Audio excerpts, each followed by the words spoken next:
अभी मैं सुन रही थी 3 दिन पहले मोदी जी बिहार में हाँक रहे थे कि ट्रंप ने उनको दावत पे बुलाया है, उन्होंने मना कर दिया, नहीं नहीं मुझे तो कहीं और जाना है, शायद उड़ीसा में थे, हाँक रहे थे।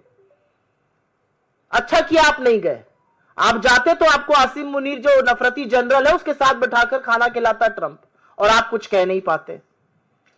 आप कह रहे हैं आपका मित्र आपको दावत पे बुला रहा है और आपका मित्र हमारे देश के खिलाफ ट्रैवल एडवाइजरी इशू कर रहे हैं, महिलाएं यहां आने लायक नहीं है, अमेरिका के जो पदाधिकारी हैं वो बिना परमिशन के नहीं जाएं, अपने रिस्क पर हम इंडिया जाइए। आपको दावत पे बुलाया जा रहा है, देश के साथ ये किया जा रहा है।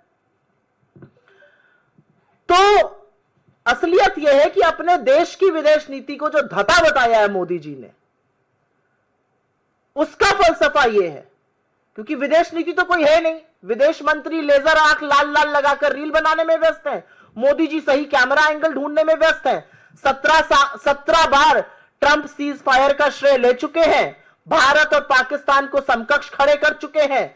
आसिम मुनीर और नरेंद्र मोदी का नाम एक सांस में ले रहे, जो मुझे कतई अच्छा नहीं लग रहा, क्योंकि जो भी हो मोदी जी इस देश के प्रधानमंत्री हैं, लेकिन भाजपा को और मोदी जी को शायद इससे कोई फर्क नहीं पड़ रहा है। हमारे ऊपर टैरिफ लगा दिया, हमारे लोगों को हथकड़ियां बेड़ियां पहनाकर खदेड़ दिया, हमारे देश के खिलाफ इस तरह की बातें हो रही हैं और पाकिस्तान की वाहवाही हो रही है। सबसे बड़ी विडंबना क्या है, हमारे लिए ट्रैवल एडवाइजरी अपडेट हुआ, पाकिस्तान के लिए अपडेट नहीं हुआ। पाकिस्तान का ट्रैवल एडवाइजरी मार्च वाला ही, और बलोचिस्तान और खैबर और पख्तून उधर मत जाइए जहां पर उनके यहां टेररिज्म होता है। इससे बड़ा हमारे माथे पर और कलंक क्या होगा, और सरकार मूक दर्शक क्यों बनी रही है।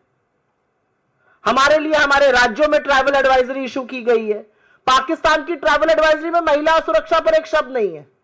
जो आतंकी मुल्क है, जहां पर मसूद अजहर से लेकर हफीज सईद और दाऊद इब्राहिम रह रहे हैं, वहां की कोई ट्रैवल एडवाइजरी अपडेट नहीं हुई है। भारत जैसा देश, हम दुनिया की चौथी अर्थव्यवस्था है, हम एक बड़ा मार्केट है, हम गांधी का देश है, हमारे लिए ट्रैवल एडवाइजरी इशू हो रही है, पाकिस्तान को कोई ट्रैवल एडवाइजरी नहीं इशू की जा रही है। कितनी बड़ी विडंबना है ये, कितना बड़ा विरोधाभास है, इस पर नई दिल्ली को फर्क ही नहीं पड़ रहा है। सरकार सो रही है।